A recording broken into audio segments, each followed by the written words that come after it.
Have you guys ever noticed how eerily similar the missing 411 cases sound to ancient practices of sacrificing your children?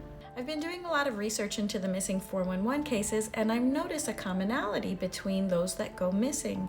And what is pretty common is it's either children that go missing or disabled people going missing. Oftentimes, these people are found high up on a point in a place where there was no way they could have climbed there on their own.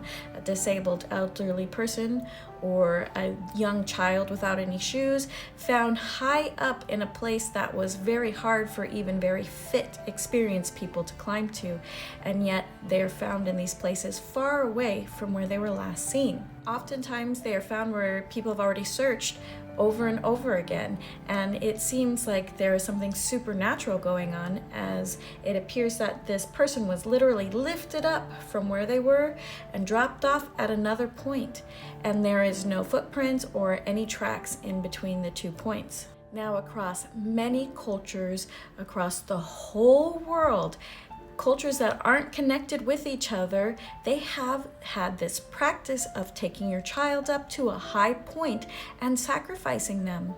Oftentimes, if you had a disabled child, you would go out and sacrifice that child to the gods. In ancient times, the upper atmosphere was considered the spiritual plane.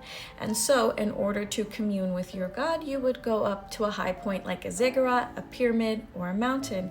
And even Israel had Mount Sinai where they went up to meet with Adonai. Now, Adonai asked Abraham to carry his son Isaac up this mountain and sacrifice him in the same way that all of the peoples around them were sacrificing their children to Moloch. But there he stopped Abraham and provided a substitute, therefore ending all child sacrifice through Adonai's faith. But in nearly every other culture, people were taking their children up to high mountains and sacrificing their children and their disabled. Those practices had to come from somewhere. They believed that this is what the gods desired from them.